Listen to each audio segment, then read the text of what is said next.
Good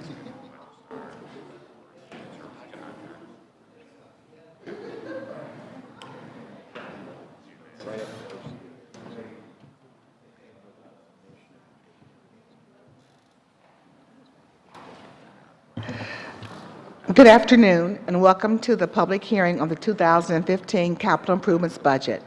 I'm Councilmember Priscilla Tyson. I am Chair of the Finance Committee, and I'd like to thank you for joining us for this discussion on the 2015 Capital Improvements Budget. I also want to recognize my council members who are here this evening, Councilmember Shannon Hardin and Councilmember Jiza Page, and so thank you for being here this afternoon. Before we begin, please be aware that this hearing is being recorded for rebroadcast on CTV, Columbus Government Television Channel 3, and the rebroadcast schedule is available at www.columbus.gov. Now, what is a capital improvements budget? Well, we are here this afternoon to review the 2015 capital improvements budget. The capital budget represents the city's strategic obligation to maintaining and improving its roads, bridges, sewers, parks, buildings, recreation centers, and other infrastructure.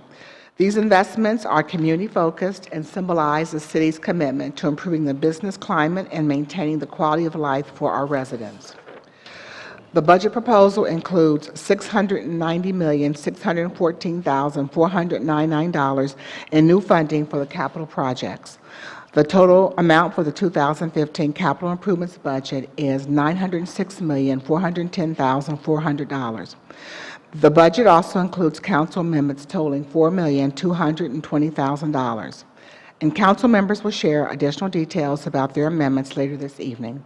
It is also important to note that the 2015 capital improvements budget includes $215,795,901 in carryover funding from last year.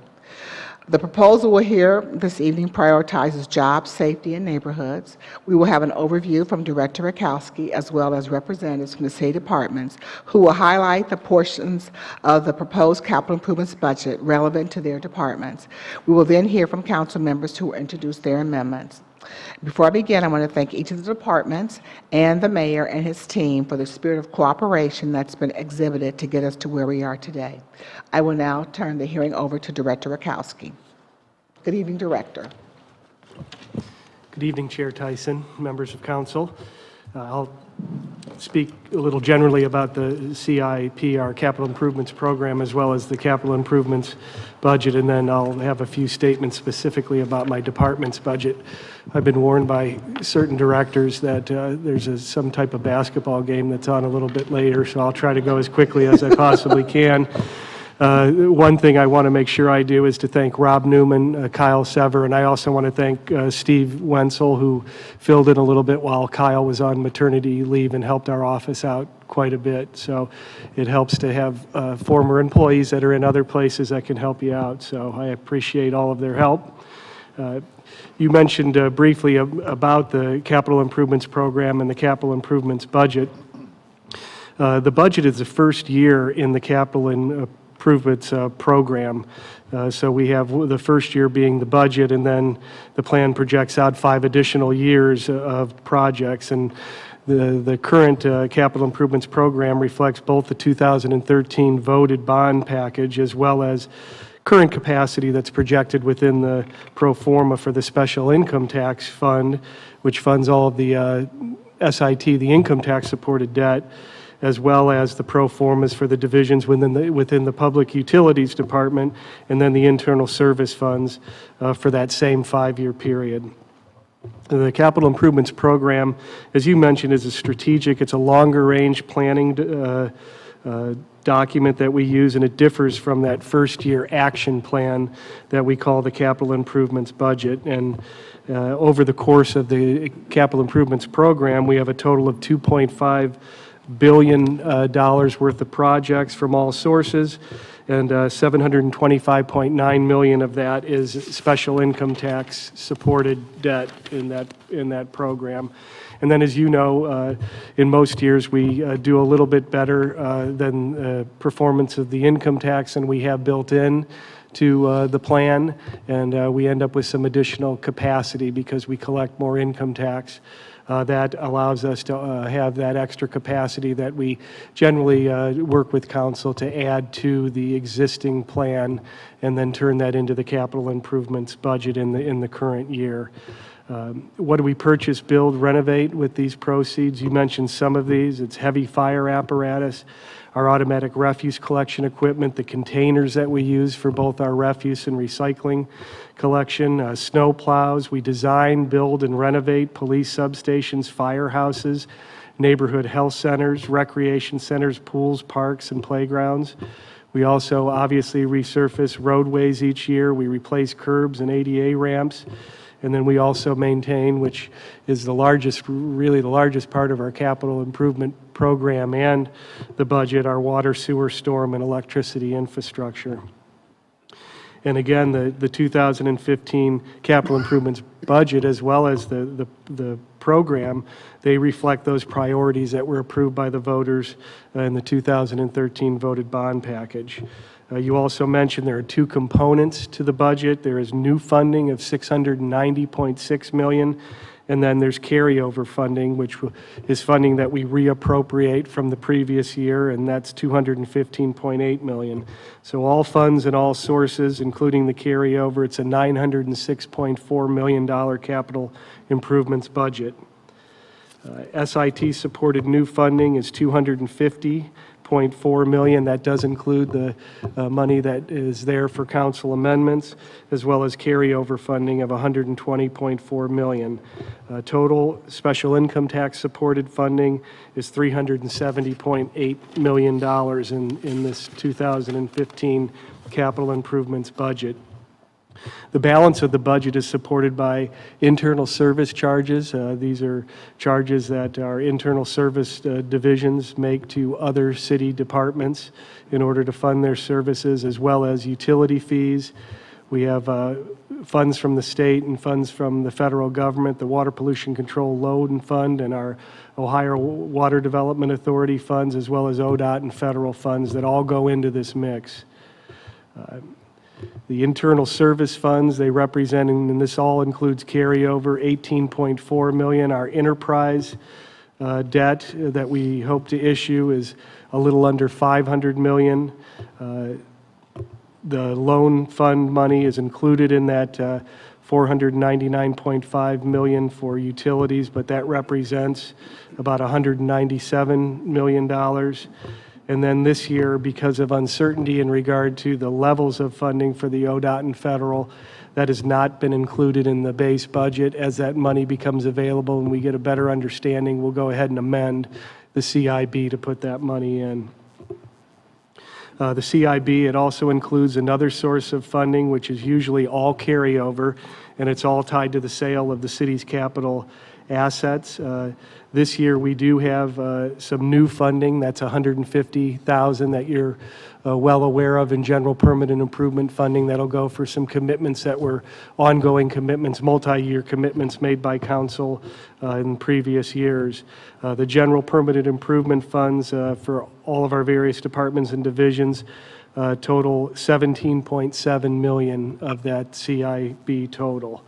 And then all of these sources together make up the 2015 capital improvements budget. I'll go over some brief highlights for finance. As you know, this is a fairly tight capital budget compared to some of the budgets that we've had in the past. We did exceed our estimate last year with the income tax, but not at as great of a level as we have in the past. So we had less capacity, additional capacity to add to the budget. So everybody had to make tough decisions. And Director Rakowski, could you just share for our viewing and listening audience about how we come up with this capital budget? Because you're getting ready to talk about the income tax and how, could you just kind of share a little bit about that, please? Our income tax supported debt, our general obligation debt that's supported by the income tax, is what we call that quarter set aside. So it's 25% of the income tax that we set aside in a separate fund that we use solely to retire debt. We pay a few leases and we pay tipping fees out of there as well, but the vast majority of those dollars are used to fund debt. So it's one of the reasons that the rating agencies have continued to bestow on the city the AAA bond rating, and that is because we have a separate fund that we use to back up our debt and to pay our debt. Beyond that, we also go to the voters and ask for voted approval. That approval that the voters pass each year, and we've been very, very successful. There's only been a few instances over the course of since we've been doing the special income tax set-aside where issues have not passed. We have a secondary backup of property tax that the voters give us the right to levy a property tax to fund that debt. We have, since 1956, we have never levied property tax to fund that debt. We simply ask the voters to do that because it provides that secondary guarantee that allows us to get a better rate. And it's also one of the core reasons that we have those AAA ratings from all of the agencies as well. And then, as you know, each year we look at utility rates, and a part of the way those rates are set are to cover the debt program that is that's contemplated over in the utilities division. But those are all that debt service is paid via the user fees. Within the finance department, our biggest new project is the $75 million for the new 111 North Front Street building. As you know, we tore down the old 109 building. We are building a new city facility, a 173,000 square foot facility, where we will consolidate various operations that are currently located in 1, 2, 3 different buildings that are older buildings that really are not, doesn't make sense to renovate those buildings. So we'll be combining the Building and Zoning Department, Public Service, and Development departments in that new building, and that includes the one-stop shop function to make it easier for our customers that come to get their permits to do their developments and their building projects. Along with that, there will be a 700-space garage that we're going to be building across the street from the facility, and that will be, the first floor of that will be for customers of the one-stop shop, so all the folks that come in to get their permits, it'll be very convenient for them to come and quickly cross the street and get their permits and then get back to work. The balance of that garage will be for two purposes. One will be city vehicles that are used for city purposes, some employee parking as well.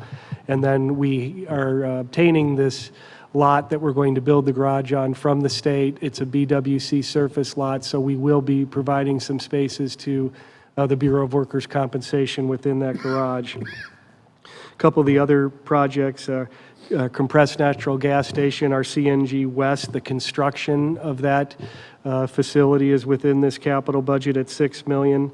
We're going to do a pavilion out at the current fleet building for $1.5 million, and this is for our vehicles that we put up for sale. One of the large contributors to that general permanent improvement fund is the online auctions that we do of all of our used equipment over in fleet. So having this pavilion is going to help with those sales and also protect the equipment.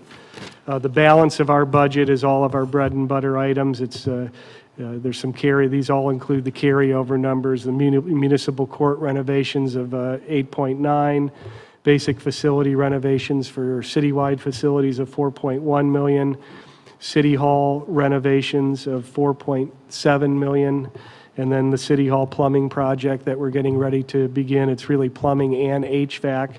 We don't have enough money to do the whole project. We'll phase this project, but we do have a little over 15 million to begin that first phase.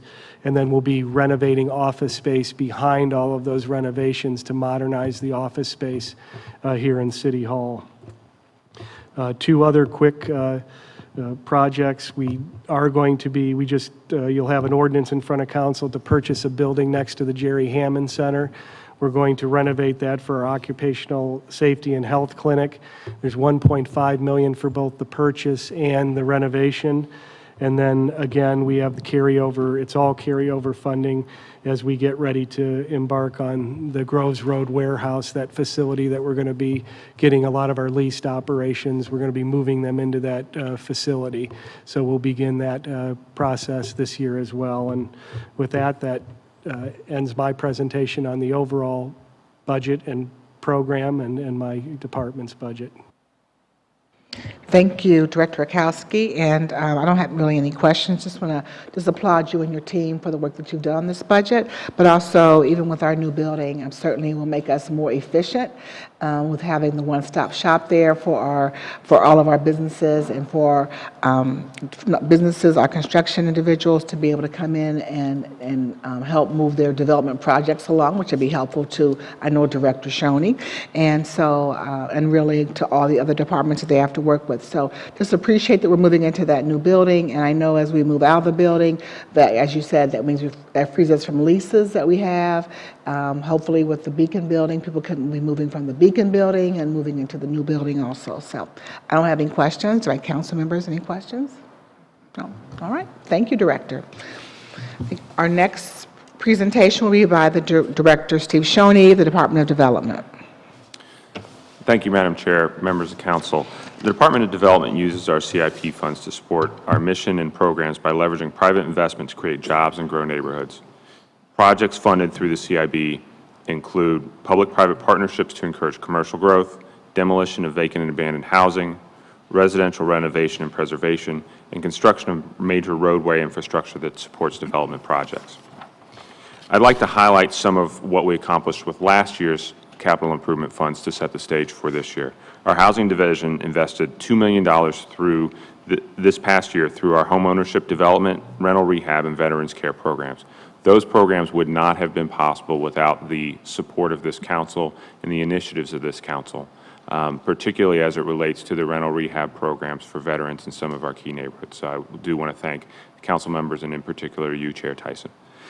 City Council has been a big advocate for those programs, and we really appreciate it. Our land bank spent $2.5 million last year and demolished 305 vacant and abandoned properties to help remove blight from our neighborhoods.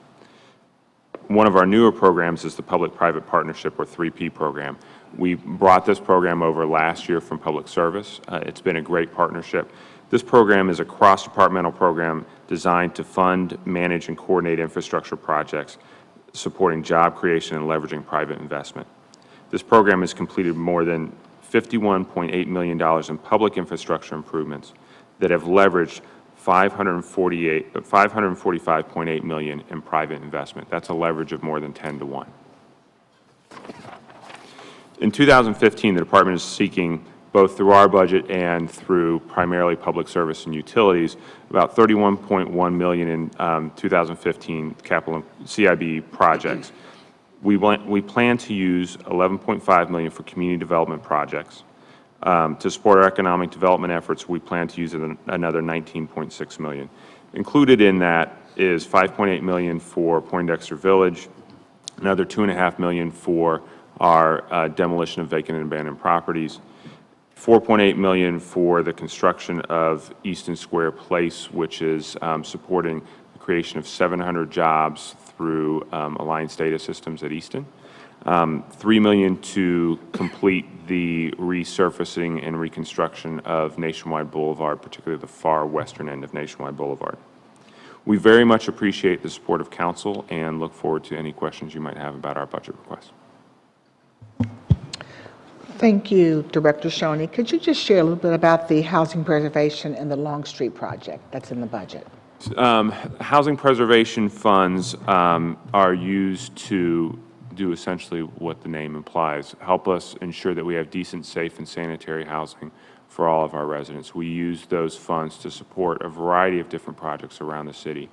One of the projects that we're going to be supporting is, frankly, just across the street from the building that Director Rakowski was talking about, the historic buildings that sit at the corner of Long and Front. We'll be partnering with a developer to see those redeveloped as a new kind of micro units that are really targeted to support working class folks here in the city of Columbus. We're working out a deal with the developer to provide housing units that will be rented to folks making between round numbers, $40,000 and $60,000 a year for a single household, really targeting those people who can't afford a $2,000, $2,500 a month apartment. That's some of the great product that's already happening in downtown. And we're looking to replicate that program and with some changes next year as well in Franklinton. And one of the things we'll be supporting next year will be a project that we're doing with Columbus Metropolitan Housing Authority, the Casso companies, Weiler companies are involved in that as well, to bring some additional housing that's going to be really exciting to Franklinton. Thank you. And I don't have any other questions regarding your presentation, but I am excited that we're going to be having, beginning to have rents that individuals can afford to pay. So the $400 to $600, we know you and I have lots of conversations about affordable housing. And certainly, I think that I'm glad to hear that the movement of this project, but also that there are other projects, like I said, in Franklinton and other places, that would begin to make sure that individuals have the opportunity also to live downtown and to live other places in our community that are affordable, that I know will be pretty nice, very nice housing. So I appreciate your work in that regard. And certainly the work around Easton and Alliance data, that is really key, because we're going to have, those are going to be jobs in Columbus, and appreciate that. One more point that I'm very remiss in saying. When I talked about the vacant and abandoned houses, I would, and our efforts to tear those down, I am very remiss in not recognizing Councilmember Page for her fantastic work with our department when she was in the city attorney's office. Those houses would not have been down without her help, so thank you. Thank you. Any comments? Thank you. All right, the next presenter will be from Public Safety and Deputy Director Dan Giangardella. Good afternoon. Good afternoon, Chair Tyson, members of council. The Public Safety Department's 2015 capital improvements budget is focused on the mayor and council's priorities of protecting Columbus neighborhoods by providing new fire apparatus, renovating public safety facilities, and upgrading our radio communications system. The budget proposes about $20 million in new funding, and if you look at the budget, it's really in three general areas, as I referenced: communications upgrades, fire apparatus, and safety facility improvements.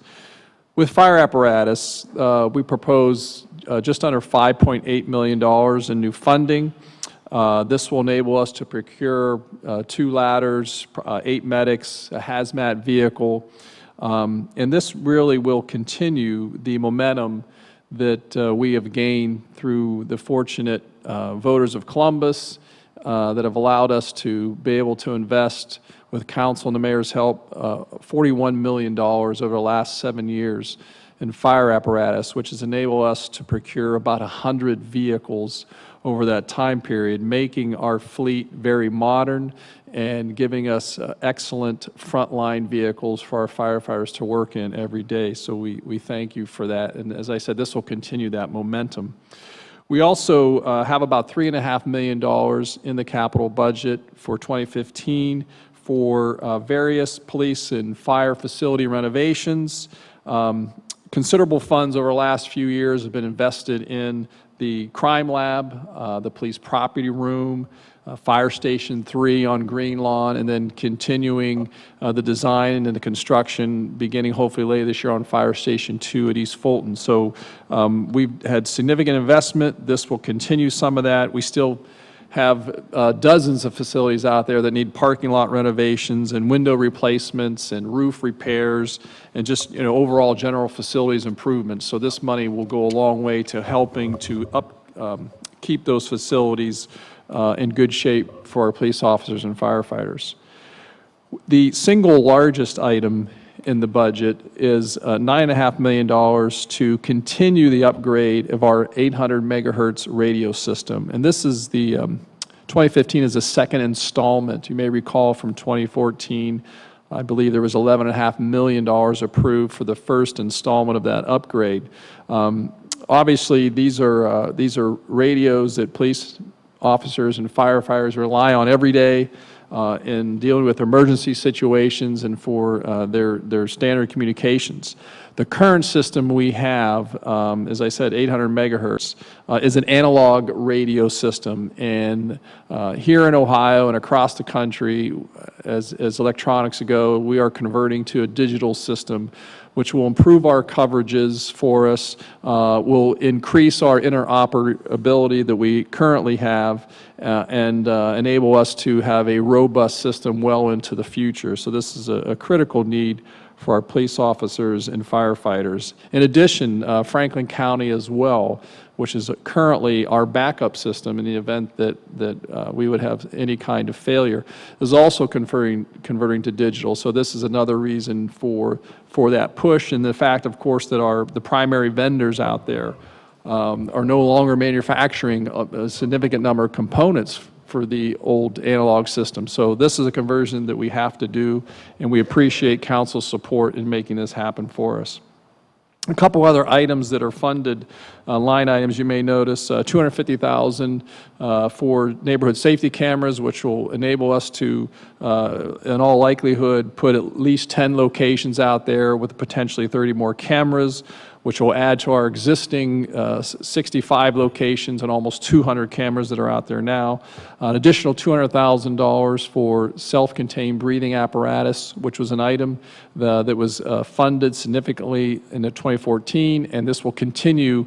In fact, we are in the process now of soon receiving proposals to upgrade our SCBAs for our firefighters. The current SCBAs they are using are about 10 years old, so it's time to upgrade those. And again, that's a very important component for our firefighters. And finally, some additional monies to look at some upgrading of our mobile police substations, and then $80,000 for looking at a type of fire Knox box program for them. So some great stuff. We appreciate council's support, and thank you. I'd be happy to answer any questions you might have. Thank you. The only question I'm going to ask is around, you mentioned just the communications and the, right now, $9.5 million that we're using for the radio system, and you said this was phase 2. And so my question is, are you going to need how many more phases to be able to ensure that we are having the digital radios that we need to make sure that not only that our fire forces are safe, but also that they're being able to get to our residents in a timely manner so that they're safe? Chairperson Tyson, members of council, this will be the second and final phase. Obviously, it's an expensive program, but this will basically replace all of our infrastructure, including adding to our towers. We'll have a total of 7 towers throughout the city, and it'll add one in the northeast, which will improve our communications in that area. So at this point, the only other thing we will do is we'll have probably an annual replacement program as we've had in the past, and in fact, I think there's about $950,000 in this current budget to replace radios as well. So this will be the last installment. Councilmember Hart, Councilmember Page, any questions? No, thank you. Okay, thank you. The next presenter will be from Public Service, Assistant Director Steve Wenzel. Thank you, Chair Tyson, members of council. Thank you for this opportunity to speak briefly about the Department of Public Service's proposed 2015 capital budget. Our proposed new funding capital budget represents $90.1 million. It will invest in roadways, sidewalks, bikeways, bridges, and other projects that will improve the quality of life in our neighborhoods, making them safer for motorists, pedestrians, and bicyclists. Of course, the centerpiece of our proposed 2015 public service capital budget is $33.3 million for the city's resurfacing program. Of that $33.3 million, $29 million will go to resurface more than 270 streets or 218 lane miles all over Columbus. Also included is $2.8 million for urban paving projects. These are major city rehab projects to arterial roadways that are done in conjunction with the Ohio Department of Transportation. It also includes $1.5 million to improve approximately 35 miles of alleys across the city. A few examples of streets that we will be resurfacing in 2015 include Wilson Road, between Valley View Drive and Interstate 70, Eastmore Boulevard between Bexley Park Road and Broad Street, Reeb Avenue from High Street to Washington Avenue, and Atwood Terrace between Weber Road and Carlisle Avenue. There will also be other roadway projects included in our 2015 budget. A major renovation to Hard Road from Sawmill Road to Smoky Row Road, which includes full roadway replacement, sidewalks, provisions for bikeways, curbs, storm sewer, traffic signals, street lighting, and landscaping. Other roadway projects will improve intersections at Gender Road and Refugee Road, and at Georgesville Road and Holt Road. Also this year, to make neighborhoods safer for bicyclists and pedestrians, we propose investing more than $3.2 million in ped safety projects and sidewalks across the city. We also propose $1.3 million in bikeways, bike lanes, and bicycle pavement markings.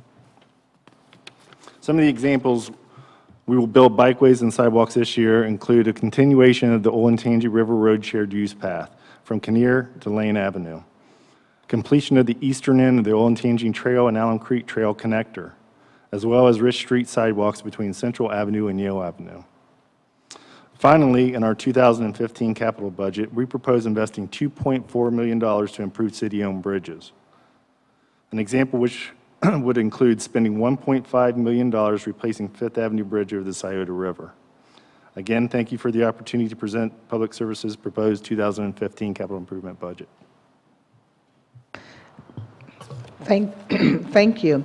Could you just share some information with our viewers and listening audience in regards to, I know there's a number of projects that you're working with either ODOT or MORPC with. Can you talk a little bit about kind of those relationships and the leveraging of those dollars? Yes, sure, Councilmember Tyson. What we do every year and every 2 years in some cases is we apply for grant money from the Ohio Department of Transportation as well as OPWC, which is Ohio Public Works Commission, and as well as MORPC, the Mid-Ohio Regional Planning Commission. So a number of times we're very successful at acquiring additional funds through the grant process, as long as we have usually a city match. And safety projects, it's usually a 10%, and in some cases it's a 20% match. And we've been pretty successful within our budget to provide our match and to get that additional funding. I think we've leveraged in this fiscal year, next fiscal year, I think we leveraged over $100 million in the last, I think over the last 5 years. So we've been successful at getting that money. Councilman Harden?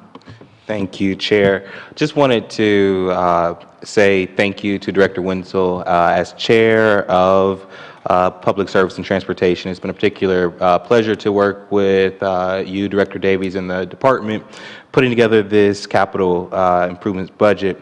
The overwhelming theme of the $90.1 million that we put forward is neighborhoods and neighborhood infrastructure improvement, and I'm extremely happy about that. And along those lines, I think I want to take the opportunity, since this is taped, to remind folks that starting this weekend, Sunday, we have the pothole push. And when we talk about good streets in our neighborhoods, you can call into 311, tweet Columbus DP at Columbus DPS, or go to the Facebook page and tell us where the potholes are. And Public Service has done and will do a tremendous job of getting those fixed in a very timely manner. So thank you. Again, it was a pleasure working with you guys over the last month or so and pulling this capital improvements budget together. Thank you, Councilman Harden, and I'm very pleased that we're spending in your committee that $33.3 million in certainly in resurfacing our roads, and also just that I know that in a budget like this, we have to sometimes, since we're leveraging dollars, oftentimes we'll have to move dollars from other projects to be able, because when those dollars come from those different federal agencies, that we want to make sure that we can take full advantage of those. And that's why I wanted to really mention that, and that those partnerships are really important. And we know that we would love to have more money from the federal government and get the transportation bill passed, and so that we could have more dollars for our community. But when we get those dollars in, and I I was in a meeting last week in Washington. I definitely shared that we need more dollars. We need a sustained funding for those dollars so we can plan appropriately for the projects in our city. But certainly that, and now we have to sometimes shift our dollars to be able to, when the monies come, to be able to use those dollars. But I do appreciate that we're getting those dollars from the federal government to move our city forward. And so I thank you and your team, and I'm certainly Finance Department for also probably working on this with you to get these dollars into our city. So I appreciate your work. Thank you so much. And the next presenter will be Director Alan McKnight from Recreation and Parks, and this will be his final capital budget. Because if you're right, you're going to be leaving in the end of May. End of so May. Right, so you won't even be planning the next budget at all. So Well, Floyd, we've kind of got it mapped out a few years, so hopefully they'll continue that. But they'll continue your work. Great. Well, thank you so much, and just have always appreciated working with you. And so with that, the floor is yours. Well, thank you. Chair Tyson, members of council, we appreciate the opportunity to be able to present our Recreation and Parks 2015 capital improvement budget. The budget for the department for 2015 totals approximately $36 million. As in the last several years, the majority of those funds will go towards existing facilities, parks, playgrounds, and as we continue to renovate and improve those facilities. But I'd like to take a few minutes and go through some of the major categories and some of the projects that we will be looking at in 2015. For general park and playground improvements, we have about $1.3 million budgeted. These do include some of the urban infrastructure recovery funds that, as you're aware, are directed by community with community input. Some of the projects we're looking at in 2015 include Harrison West Park, Alum Crest Park improvements, Hanford Village Park, Fairwood Park, and Hilliard Green Park improvements. Also, in the 2015 capital budget is our final commitment to the Scioto Greenway project. This includes the original 2015 commitment of about $5 million. We have also asked for and included now some alternates and some additional work to be included, and including lighting on the west bank of the Scioto, and that total amount is $7,385,000. We do a lot of facility renovations every year, and the major facility renovation we are doing this year and was announced at your press conference yesterday is the renovation and expansion of the Driving Park Recreation Center. That center was built about 1980. It was one of our smaller centers. We will be adding a new gymnasium, be reworking the existing space in the building, including the existing gymnasium, to create multi-purpose rooms, classrooms, being able to open up the lobby area, adding a new fitness facility, and as with all of the renovations we do today, we'll be adding air conditioning to that center. We're also, as part of this project, relocating the Fairwood Park swimming pool to Driving Park. That pool has been closed now since '08 or '09 when we had some budget challenges. It's in fairly poor condition, and at Fairwood Park, it was really hidden back in the park and not seen from the road. So we think relocating that to Driving Park, which is literally just 400 or 500 yards from Fairwood Park, really serves the same community. We can drive a lot more business to the pool, and as we build this pool, we'll be adding the elements that you've seen at Dodge and Maryland, the slides and the other elements that are so popular today. Some other facility improvements include at Douglas, we're going to be air conditioning that center this year, and then we'll also be doing some roof renovations at a number of locations, and we generally will do roof renovations every year. The Greenway Trail System continues to be a priority, and we have about $3.4 million scheduled for those projects. One of is the Scioto Trail, 5th Avenue to McKinley Avenue connection, which we're doing in partnership with Public Service. Assistant Director Wenzel mentioned the 5th Avenue Bridge. That's part of that project, and we're providing some funding to connect the bikeway through there. Going to begin working on the Big Walnut Creek Trail corridor, and the first segment will be the Elk Run Park to Three Creeks. And this year, I'm happy to say we will have the Alum Creek Trail completed, so you'll be able to ride from Westerville all the way down to Three Creeks Park on the south. Every year, we allocate a certain amount of funding to playground equipment around the city and to improve that. Often, safety standards change or ADA standards change for those playgrounds, so we have to upgrade them for that purpose. And quite honestly, a lot of times it just wears out. It gets a lot of use. So we'll be upgrading playgrounds. Some of the sites we're looking at are Franklin Park, Flint Road Park, Park Ridge Park, and Tuttle Park. We will continue to do things such as resurfacing roads, parking lots, tennis courts, basketball courts. We will be planting trees again this year as part of our green infrastructure. We have a little bit of funding set aside for maintenance equipment that we buy, some of the heavier equipment that we use capital dollars to purchase. We'll be setting aside a certain amount of funding for land acquisition, and we'll also be adding some improvements to some of our golf courses. As in past years, we will also continue to support some of our community partners. We've got funding that will be allocated to the Franklin Park Conservatory in Franklin Park, COSI, the King Arts Complex, and the Columbus Museum of Art. We want to thank you again for this opportunity to discuss the proposed capital budget, and we'd be happy to answer any questions that you might have. Thank you, Director McKnight. Just want to make a couple comments. I'm very pleased that we are certainly going to be renovating the driving park, and certainly that's been something we've been talking about for a number of years, and so I'm glad that it's now coming to fruition. A quick question on that is that when we'll be closing that one down permanently, and so what's your swing space going to be? Well, we're still working that out. Typically, and for example, with Glenwood right now, which is being rebuilt, we're working with a Columbus school site to do some limited programming. We don't want to walk away from the neighborhood.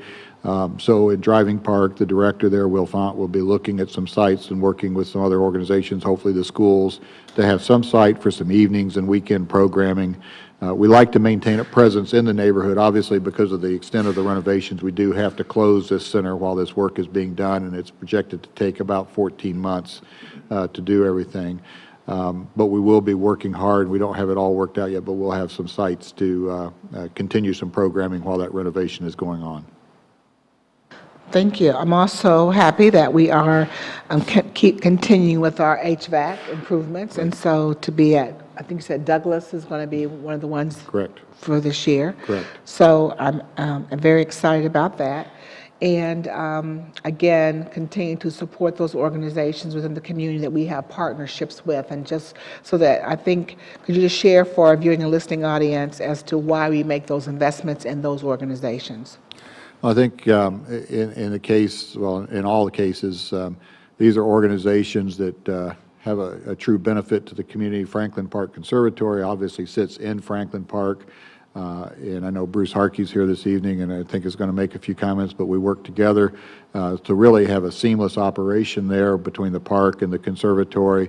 A master plan has been developed. The first phase was completed. We're really beginning the second phase, and so looking at those improvements. So some of these dollars over time will go both in the park and the conservatory grounds as we look at that. Again, with the Martin Luther King Center, for example, we own the Garfield School and work with the King Center. We also use that space for some of our own programming in partnership with them, so there's an opportunity here to continue to renovate and improve that facility. Of course, COSI is a tremendous asset on the riverfront, and as we invest, $35 to $40 million on our riverfront that'll be wrapping up this year, we want to support the renovations of that facility. So I think all of these partnerships just are a great way to work with these organizations to serve the community in as efficient a way as we possibly can. Thank you. Any questions, any comments? Okay, Councilmember Page. All right, and then our final presenter this evening will be Director Greg Davies from Utilities. Good evening. Good evening, Chair Tyson, members of council.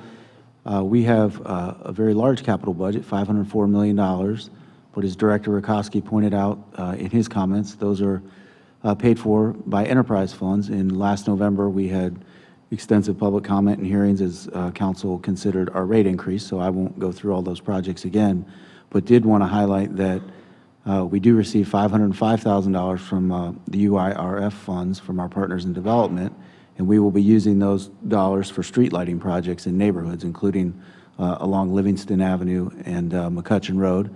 And we also have some dollars left over from last year that council was kind enough to give to the Division of Power, which we are continuing other neighborhood lighting projects, as well as distribution upgrades on our electric utility. So thank you very much. Thank you so very much. And with that, everyone has had their opportunity to speak. Thank you for your presentations, and just really appreciate the work that each of you have done in this to make this budget a reality for us. And investments made in this budget will certainly spur economic development, keep our communities safe, and enhance our neighborhoods. And so at this time, I will allow our council members, if they want to share their amendments, with the viewing and listening audience. Councilmember Harden. Thank you, Chair Tyson. I'm particularly excited about the amendment that we put forward in conjunction with the administration.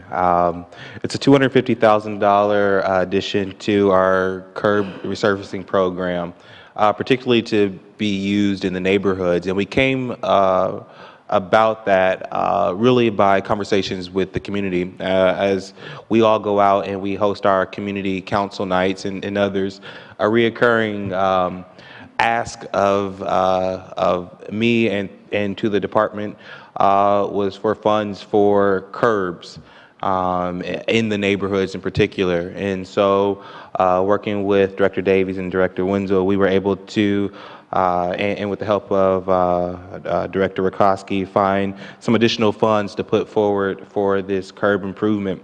Now, we've set aside, again, $250,000 in addition for this program. We are working out the details on how the program will work throughout the community. We do know that it will be neighborhood centered in specific, so outside of the downtown core. And will be in line with other repaving projects. That being said, we do also have a curb improvement program that is existing that we're going to add some additional funds to, where if you are not on the existing curb or repaving list, that you can go ahead and pay up front and be reimbursed for your curb improvements to get the job done quicker in front of your house or in your neighborhood. And we are excited that we will be paying market rate. So if you are able to go out and find a contractor to do a curb improvement in your area, the city will reimburse you at market rate for that curb improvement. But I would like Director Wenzel to add and kind of talk a little bit more about what we have proposed. Thank you, Councilmember Harden. Yeah, the curb reimbursement program's been around a number of years. Typically what we find is residents are already doing some sort of work. They're having someone come in and replace their concrete apron. They're having their sidewalks replaced in front of their house, which are both their responsibility to replace. So at the same time, they're seeing that it's better because they can add the curb replacement into that project to get better pricing, and they'll go ahead and have a contractor do it and then seek reimbursement from the city, because actually the curbs are responsibility.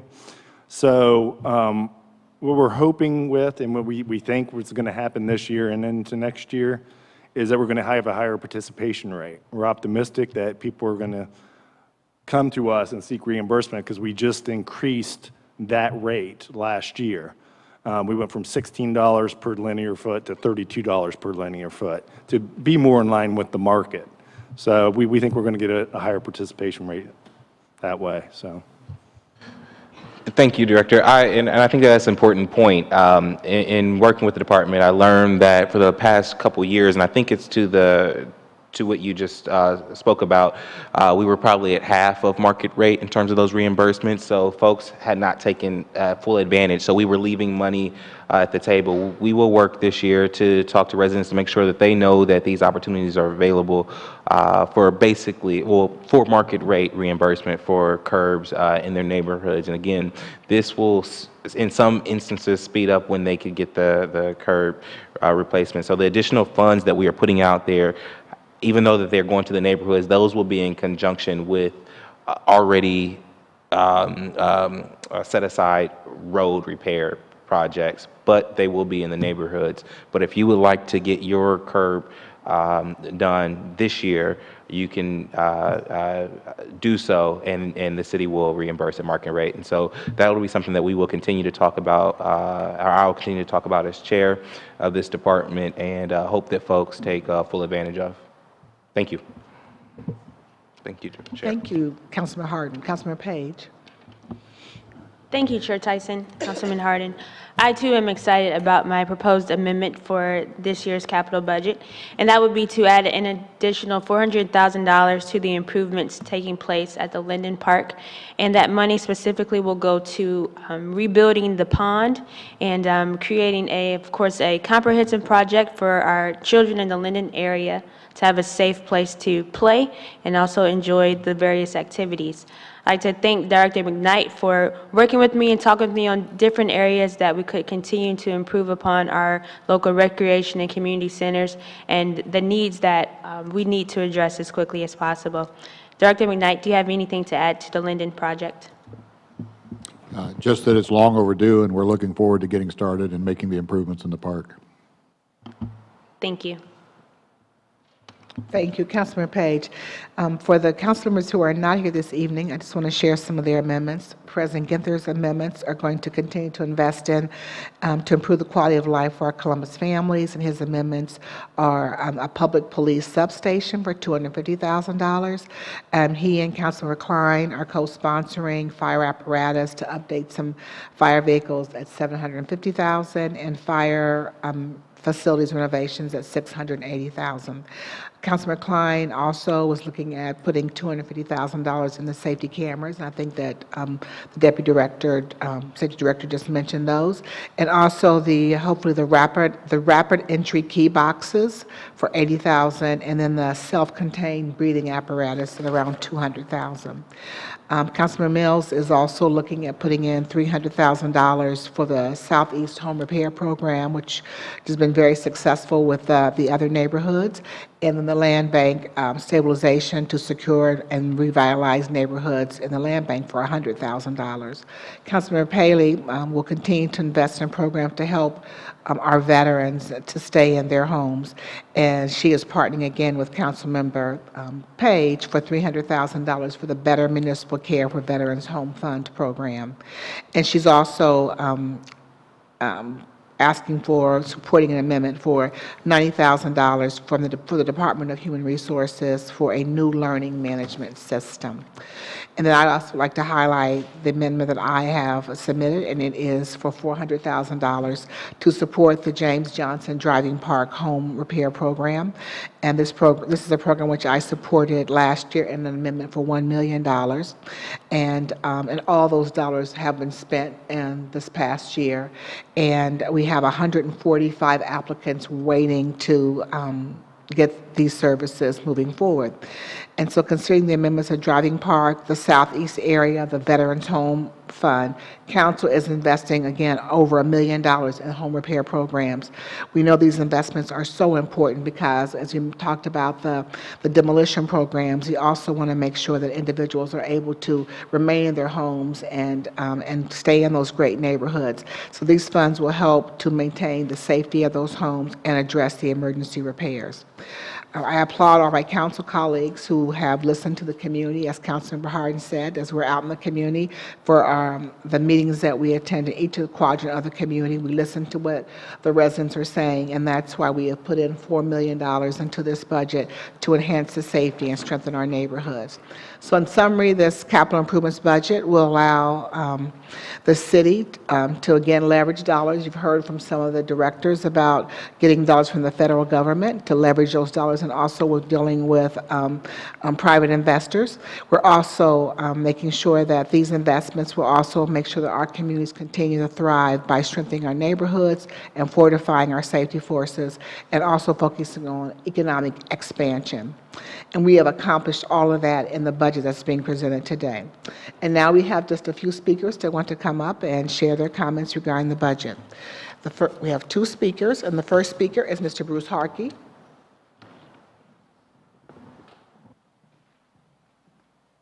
Good evening, Bruce. Good evening, Chair Tyson and members of City Council. I'm Bruce Harkey. I'm the Executive Director of Franklin Park Conservatory and Botanical Gardens, and I apologize for my voice. I'm sure just one of many who have a winter cold. So thank you for our long partnership with the City of Columbus. I think it's a very unique partnership, as Director McKnight indicated. We appreciate the investments in Franklin Park and in the conservatory through the original master plan and now an all-new master plan 2.0. We're happy to offer our support for the capital bill, and we appreciate your leadership. I think it's truly amazing what we've accomplished as a community through these investments. Thank you for your support of Master Plan 2.0 Phase 1. We hope your support will continue over the next few years as we move forward on this project. And this has been a true partnership with Columbus Recreation and Parks. And I'd like to take a moment to recognize the leadership of Director McKnight. It's been a pleasure to work with him since 2007 when I assumed leadership of the conservatory as well. He's been a collaborative partner, and we are confident that Master Plan 2.0 really helps to realize the mission of the conservatory and Franklin Park as well, and Columbus Recreation and Parks. We have this new master plan and are confident that it will be a significant investment in an important historic neighborhood, and it will continue offering great amenities in the public space for the community on the Near East Side and all of the Columbus citizens, including some new shelter houses, a new playground that was mentioned. For the conservatory, it will help increase our attendance and contribute to tourism. And most importantly, it will support a dramatic expansion of our community outreach and education programs. The conservatory is fortunate to have a very strong human service component to our mission, and this community outreach and education center is how we will really expand those programs in 2015 and beyond. This new 11,000 square foot facility will debut in October of this year, and we look forward to sharing that with the community for all of the significant programs that will help support the community and our visitors.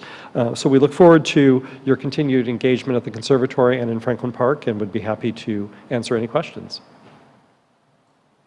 Thank you. I would just ask if you could just share, because I know that this is $1.5 million, and so we've had a great partnership, but just could you share just how you work so closely with the community at Franklin Park Conservatory? Absolutely, thank you. The conservatory has a very strong relationship with all of our partners on the Near East Side, and back during the original master plan, we established a master plan, a neighborhood advisory committee, which actually Fred Rancier, when he was the chair of PACT, used that same concept for PACT to really engage the community. And we have representatives from the Near East Area Commission, we have representatives from Franklin Park Civic Association, and all the different groups on the Near East Side. And we get together usually quarterly to talk about the expansion plans and to get their input and feedback. And we've shared Master Plan 2.0 with them, and the next step will be to work with those community representatives to meet with their respective organizations so that they are part of the process and recognize the investments that are being made to improve this very important cultural asset for the community. The other thing I'd just briefly like to mention is the investment that the City of Columbus is making, both with the original master plan and now with Master Plan 2.0 Phase 1. Every dollar of public support was matched 3-to-1 by the private sector. And the same is true of this Community Outreach and Education Center. This $1.5 million helps move us forward in full funding for this facility and will be the catalyst for securing some additional private support to make sure that this project is realized on schedule. And lastly, I'll just comment on just you're a great community partner and asset that we certainly know that, especially in regards to tourism, that you've had some world-class exhibits there and certainly have brought tourism to people to our city that, of course, stays in our hotels, which gives us bed tax dollars, which supports the arts and human services, as well as and Experience Columbus. So just appreciate the work that you're doing in our community and being a great community asset. Thank you very much. Thank you. And our final speaker this evening will be Mr. John Whitten, who represents the Driving Park Civic Association. Good evening, John. Thank you. Good evening. I'm the president of Driving Park Civic Association, John Whitten, and I'm here to thank the City Council for your continued support of Driving Park area with the James Johnson home repair grant expansion. We definitely appreciate that. Also, we appreciate the community improvements with the sidewalks, trees, alleys, pavement that you're going to do, as well as the improvement with the recreation center and pool. The community is excited and looking forward to that, to give us opportunity to have entertainment and events for youth all the way to seniors. Right now, we don't have enough room for senior activities, but the staff there is excellent and has promised us when we get the new rec center, they're going to work with us in the community. And again, we do appreciate the increased support that you're giving us, and we're glad that you're not leaving out Fairwood Park and making improvements there also. So again, on part of the Driving Park Civic Association, the Livingston Avenue Area Commission, I do thank you guys for everything you're doing. It's making a tremendous improvement in Driving Park, and again, we do thank you. Thank you for coming down this evening. We Thank truly you. appreciate it. Thank you. So I want to thank all the speakers for coming down, and I would just say I not only speak for myself, but also my fellow council members in saying that the funding provided in this proposed budget will allow us to maintain the great quality of life that we have in our city. In the coming years, we will continue to work for safe neighborhoods, job creation, economic development, and strong public infrastructure. The capital improvement budget will be on the council agenda for passage this Monday, March 23rd, and the meeting begins at 5 p.m. And I just want to thank everyone who have gotten us to this point. First of all, I just want to thank Paul Rakowski, the Director of Finance and Management, for his hard work. But I also want to thank Rob and Kyle and Steve for their work and working with our team to get the work done. I want to thank Mike Reese, the Mayor's Chief of Staff, Roy McGinnis, who I think I saw Roy. Roy's always so helpful, and just really appreciate him. And no question is, he never gets frustrated with any questions that we ask him, so just really do appreciate his spirit in working with us. Auditor Hugh Dorian for his guidance through this process, and of course, Development Director Shoney, Public Safety Director Deputy Director Dan Giangardella, Public Service Assistant Director Steve Wenzel, Recreation and Parks Director Alan McKnight, and the Utilities Director Greg Davies. So I want to thank each of you. I also want to thank Ken Paul, who's also been working with our team on this budget, and then my staff. And certainly, you know, it's not easy when I have new staff members working with me this year. And certainly, I don't think that anyone realizes how much time it takes to work on the budget. And, you know, we start November 14th, and we hopefully will be able to end on March 23rd, and you guys will be April, and we're starting on the budget planning for next year. But I do really appreciate Kate Pashati, who works out of the Legislative Research Office, and then Nicole Harper and James Lewis, because they are new to the city and learning the whole process, and just appreciate them for the hard work that they've been doing. Also CTV for for being at these hearings in the evenings. I know you guys have been really busy. We've been keeping you busy, and so really thank you for allowing the public to be able to see the transparency that goes on here in city government. And then I want to thank all my council members who work really, really hard too. We have great jobs, and but again, it takes a lot of time. So I do appreciate, even especially Councilman Harden and Councilmember Page for being here this evening. But thank all my council members for their work and their staffs for the diligence that they do to try to make sure that that we really work hard to try to make this community a better place for each and every one of us. And lastly, I want to thank the residents of the city who have allowed us to do this work. And we couldn't do we work for you each and every day. You're the reason why our city is really a great place to live, work, play, and pray, and to raise a family. And so with that, I will say thank you very much, and have a great evening, and good night.